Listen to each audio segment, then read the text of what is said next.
Hi there, welcome to Fantasy Hub. I'm Mia, your storyteller. Today's story is filled with heartache, discovery, and a twist you won't see coming. So let's begin. The wedding reception was in full swing that September evening in San Francisco. Amelia Hill stood at the edge of it all, her emerald dress catching the light like sea glass, watching her dearest friend, Sarah, finally marry the love of her life. As maid of honor, Amelia had spent months planning every detail. She was known for her meticulous attention to detail. It's what made her such an exceptional flight attendant for Pacific Airways. But tonight, she felt restless. Perhaps it was the woman who had just walked into the ballroom. Captain Catherine Reed moved through the crowd with the quiet confidence of someone accustomed to commanding attention without seeking it. At 47, she possessed that rare kind of beauty that comes not from youth, but from experience, silver threading through her dark hair like moonlight on water, eyes the color of storm clouds that seemed to see stray through pretense to the truth beneath. Amelia, Sarah's voice cut through her reverie. Come meet my cousin Catherine. She's Thepala who could probably fly to the moon if they'd let her. As their eyes met across the small circle of wedding guests, something electric passed between them. Not the gentle spark of attraction, but something more powerful, recognition. As if their souls had been searching for each other across vast distances and finally found home. It's a pleasure, Catherine said, extending her hand.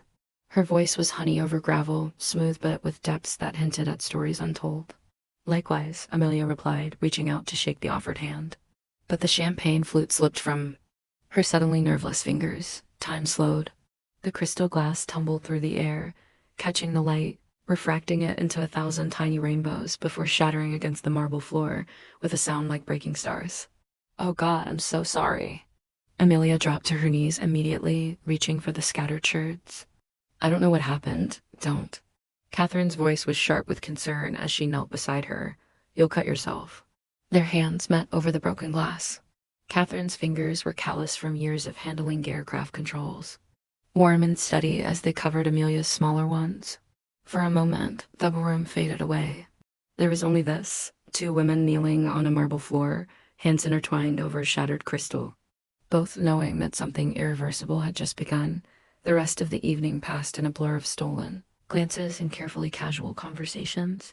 They found themselves gravitating toward each other, like planets in a delicate dance. Catherine uddled. Stories of flying over the Rockies at dawn.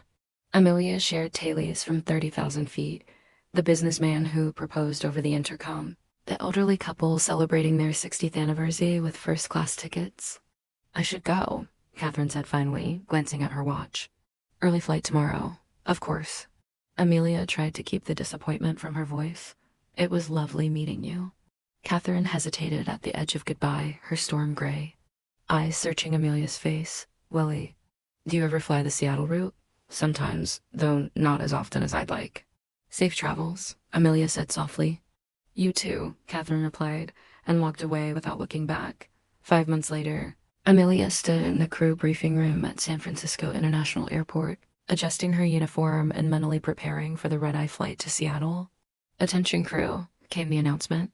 Please report to Gate 12 for pre-flight briefing. Captain Reed will be addressing the team. Amelia's heart stopped. Then started again, faster than before. It was her. Catherine stood at the front of the briefing room in her crisp pilot's uniform, silver wings gleaming on her chest, authority draped around her shoulders like an invisible cape. She looked older somehow, more tired than Amelia remembered. Their eyes met across the room, and Amelia watched as surprise flickered across Catherine's profession's mask before she carefully composed herself. Good evening, crew, Catherine said, her voice carrying easily through the small space. I'm Captain Reed. Tonight we have favorable weather conditions with some light turbulence expected over the mountains. The briefing concluded, crew members dispersed. Amelia lingered, watching Catherine pack up her charts. Small world, Amelia said when they were alone. Catherine looked up, her professional composure slipping just slightly. Smaller than I thought. How? Have you been? Busy? Flying? Catherine's responses were clipped, careful. You? Same. Working. Flying. Amelia stepped closer. Catherine, we should maintain professional boundaries, Catherine interrupted, her voice gentle but firm. I'm the captain, your crew. It's better that way. The flight itself was exercise and exquisite torture. Amelia moved through her duties with practice at efficiency. but she was hyper-aware of Catherine's presence in the cockpit, separated by mere feet and what felt like an ocean of professional protocol. During the meal service, she found an excuse to enter the cockpit with, "Coffee, Captain Reed." "Coffee?" she offered, proud of how steady her voice sounded. "Thank you," Catherine replied without looking at her, accepting the cup with careful attention not to let their fingers touch. Watching Catherine work was like watching art in motion. Her hands moved over the controls with practiced precision, making minute adjustments with the confidence of someone who had merged with her. Aircraft dot as they began their descent into Seattle. Amelia found a folded piece of paper tucked behind the coffee pot, a place only crew would think to look. Catherine's handwriting was precise, controlled. Asterisk, I meant what I said about professional bendies. But I also meant what I didn't say. At the wedding, some things are too complicated to risk. Some people are worth protecting, even from ourselves. 3 weeks later, they were crewed together again. This time, a daytime flight from Seattle to Los Angeles with a layover in San Francisco. They maintained careful distance during the pre-flight briefing, during boarding, during the first hour of flight. But somewhere over Northern California, serious turbulence hit, the kind that sent coffee flying and had passengers gripping armrests with white knuckles. A particularly violent bump sent Amelia stumbling into the bulkhead. When she looked up, Catherine was standing in the cockpit doorway, her face pale with concern. "You okay?" Catherine asked, her professional demeanor cracking just enough to let genuinery show through. "Fine," Amelia lied, rubbing her shoulder. "Just caught me off guard." Catherine's eyes swept over her, checking for injury. "We should be through the worst of it in about 10 minutes. Can you handle things back here?" "Of course. I can handle anything." Something flickered in Catherine's storm gray eyes. "I know you can." The flight landed safely in San Francisco, where they had a 4-hour layover. Amelia lingered near the gate, hoping. "Amelia?" Catherine's voice was soft behind her. "I was going to grab dinner. There's a descent place in Terminal B if you want to join me as colleagues," she added quickly. They walked through the bustling terminal in comfortable silence. The restaurant Catherine chose was quiet, tucked away from the main flow of foot traffic.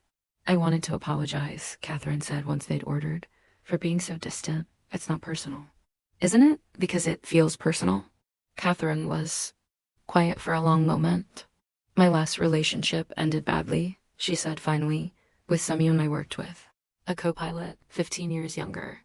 I thought I was being responsible, but when it ended, she filed a complaint with HR, claiming I'd abused my position of authority." Amelia felt her chest tighten.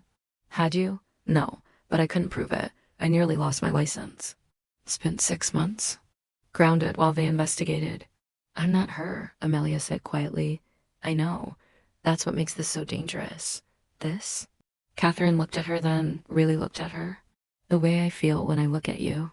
The way me hands shake when you bring me coffee. The way I've been counting the days between flights, hoping I'd see you again." Amelia reached across the table, covering Catherine's hand with her own. "Then don't walk away." "You're 32, Amelia." "I'm 47. I'm too old for you." "Those are just numbers. What matters is this. What's between us right now?" Catherine closed her eyes as if the simple touch was almost too much to bear. "If this goes wrong, then we'll deal with it together." For a moment, Catherine looked like she might give in, but then she gently pulled her hand away, the walls slamming back into place. "We should get back." But as they gathered their things, Catherine paused. "Room 412 at the Marriott," she said without looking at Amelia. "If you change your mind about anything." Asterisk Amelia stood outside room 412 for 10 minutes, keycard in her hand, heart hammering against the ribs. She knocked softly. The door opened. Almost immediately. "You came," Catherine said, relief and anxiety warring in her voice. "Did you think I wouldn't?" They stood facing each other across the narrow space, the weight of possibility heavy between them. "I've been thinking about what you said," Amelia began, taking a step closer. "About age, about risk, about all the reasons this is complicated. And I think you're scared." "Of course I'm scared." "I'm terrified." "Of this," Amelia interrupted, closing the distance between them. She reached up, cupping Catherine's face in her hands. "Of feeling something real." Amelia ... "I know the risks. I know what we could lose. But do you know what we could gain?" Before Catherine could answer, Amelia rose on her toes and kissed her, They kissed like they were drowning, and each other was air. Catherine's hands found Amelia's waist, pulling her closer as weeks of careful distance crumbled like sand castles. Before it tied, when they finally broke apart, both were breathing hard, foreheads pressed together. "This is insane," Catherine whispered. "I know." "We shouldn't, I know." "Catherine," Amelia's voice was firm. "I know all of it, and I'm still here." "I'm too old for you," Catherine said, but the words lacked conviction now. "You keep saying that. When do I get to decide what's too old for me?" They talked through the night about everything except the logistics of what they were starting. Catherine told her about growing up in Oregon, about learning to fly in the Navy. Amelia shared stories of her childhood in Colorado, her dreams, of traveling the world as dawn crept through the hotel room windows. They lay entwined on the bed, fully clothed butanimate in ways that had nothing to do with nakedness. "What happens now?" Amelia asked. "I don't know," Catherine admitted. This isn't something I planned for." The best things never are. Asterisk, the next 3 months were a masterclass in stolen moments and carefully orchestrated nonsense. They developed a system, requests for specific routes, text messages sent from burner phones, hotel rooms booked on different floors but always in the same cities. They became experts at professional distance during flights, communicating in glances and subtle touches. But once the passengers had disembarked, they found each other. Hotel rooms in Denver, Portland, Phoenix. Catherine bought Amelia books and left them in her crew mailbox with no note, no signature. Amelia learned Catherine's schedule by heart, arranged her own flights to maximize their time together. They made love for the first time in a hotel in Chicago, after a particularly difficult flight, severe weather that had Catherine white-knuckled. At the controls for 2 hours. "I've had better," Catherine said afterward, staring into a glass of whiskey she hadn't touched. "But you didn't make a mistake. You got us down safely. This time. Every time. Because you're the best pilot I've ever flown with." Catherine looked at her then, something shifting in her storm-gray eyes. "Come upstairs with me? I just need to not be alone tonight." They undressed each other slowly, reverently, mapping territory they'd been dreaming about for months. When Catherine whispered Amelia's name into the darkness, it sounded like a prayer, like coming home. "I love you," Amelia whispered into Catherine's hair. Catherine went very still. "Amelia, I know you can't say it back." "Not yet, but I needed you to know. It's not that I can't. It's that I'm terrified of what happens when I do." The system worked for 3 months. 3 months of thinking they could keep flying under their radar indefinitely. They should have known it couldn't last. Asterisk. The formal complaint was filed on a Tuesday. Amelia was called into HR first. Margaret Chen, Pacific Airways Director of Human Resources, sat across from her with a manila folder and an expression of professional concern. "Amelia, we've received a complaint alleging an inappropriate relationship between you and Captain Catherine Reed." Amelia's mouth went dry. "I don't understand." Margaret opened the folder, revealing printed emails, flight schedules, hotel receipts. "Can you tell me about your interactions with Captain Reed?" "We've worked together on several flights." "She's always been professional." "So you deny any personal relationship?" Amelia could see the evidence laid out before her, flight schedules showing them repeatedly in the same routes, hotel stays in the same cities on the same nights. "I need to understand what you're asking me." "Amelia, if there is something going on between you and Captain Reed, it needs to stop immediately." And so Amelia told her, not everything, but enough. About the mutual attraction, about Catherine's initial resistance, about their attempts to maintain appropriate boundaries. "She tried to keep things professional," Amelia said, desperate to protect Catherine. "I'm the one who pursued it." Catherine's interview was that afternoon. When she emerged from the HR office, her face was a mask of professional composure, but Amelia could see the devastation in her eyes. The official decision came down 3 days later. Catherine was suspended pending investigation. Amelia was transferred to domestic routes only, banned from any flight where Catherine might be captain. That night, Amelia tried calling Catherine's phones, but Catherine had gone to ground, disappeared completely. It was Marcus, a co-pilot who had flown with them, who finally told her, "She's destroyed. Whatever was between you two, she's convinced she ruined your life." "She didn't ruin anything. Tell her that. She won't listen to anyone else." 3 weeks later, a scheduling error put them on the same flight, a last-minute replacement for Flight 892, Seattle to Denver. Amelia had seen the roster change and said nothing, showing up anyway because she couldn't bear another day of silence between them. Catherine looked terrible, thinner, hollow-eyed, as if the investigation had been eating her alive. When she saw Amelia's name on the crew roster, something flickered across her face before the professional mask snapped back into place. "There's been a scheduling error," Catherine said. "Miss Hill, you shouldn't be on this flight." Crew scheduling said it was too late to find a replacement. The flight started normally. Routine takeoff, clear skies. But about an hour in, everything went wrong. The first sign was a subtle vibration, a tremor that sent ice through Amelia's veins. Then came Catherine's voice over the intercom, calm despite what Amelia knew had to be chaos in the cockpit.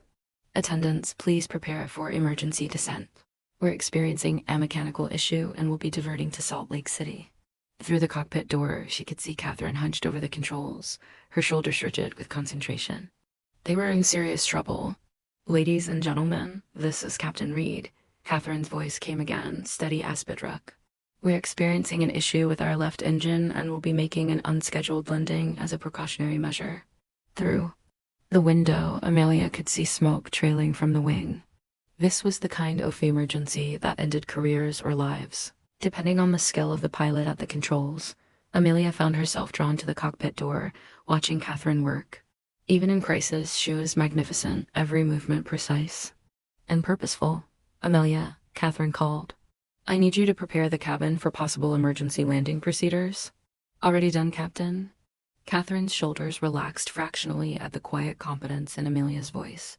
The landing was rough but controlled. Catherine wrestling the damaged aircraft onto the runway with skill that had the control tower applauding. Everyone was safe. Everyone was alive. But as they stood on the tarmac, watching passengers evacuate, Amelia saw Catherine's composure finally crack. "I couldn't do it," Catherine whispered. "For a minute up there, I couldn't remember the procedure. My hands were shaking, and all I could see was you going down with the plane. But you did focus. You brought us down safely. I almost killed us all because I was worried about you instead of doing my job. You didn't almost kill anyone. You saved everyone, including me." That night, Catherine appeared at Amelia's hotel room door, looking lost.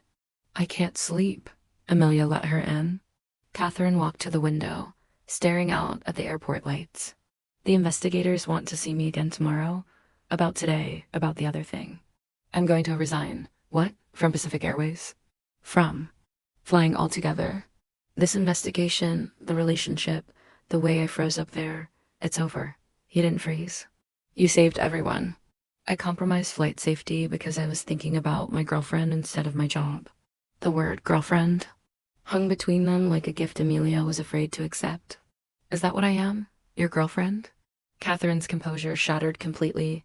"You're everything," she whispered, tears streaming down her face. "You're everything, and that's the problem. I can't fly and love you at the same time."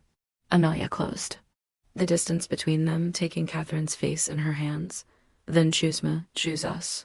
I can't ask you to give up your career. You're not asking. I'm offering. I love you, Catherine Reed. Not the pilot, not the uniform. You.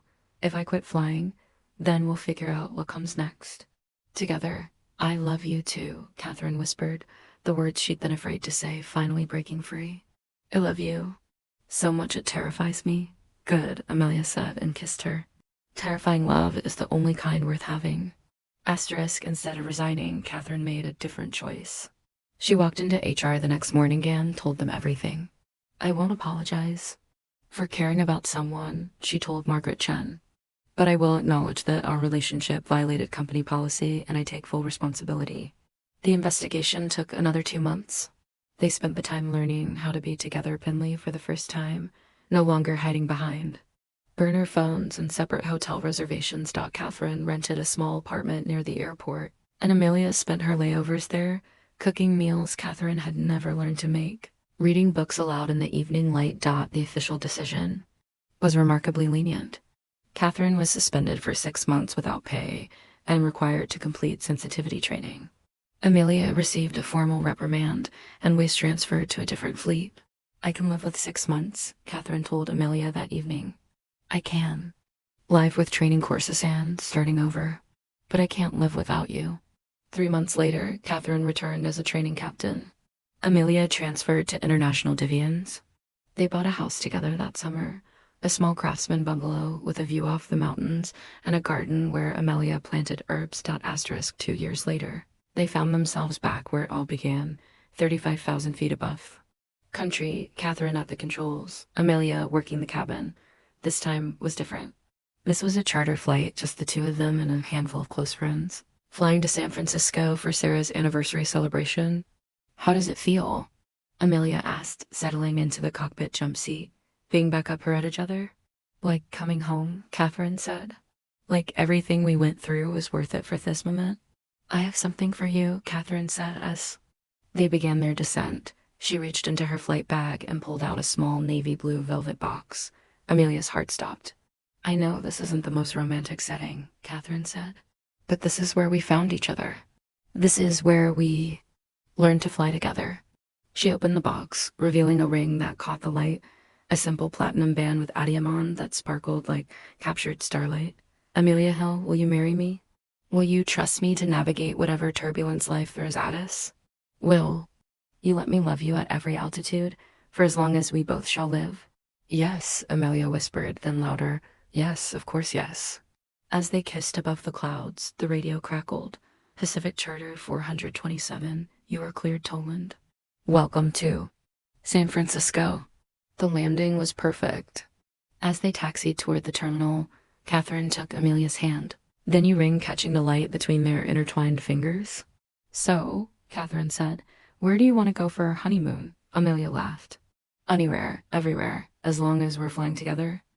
5 years have passed since that proposal in the sky, and Catherine and Amelia Reed Hill have built something beautiful together.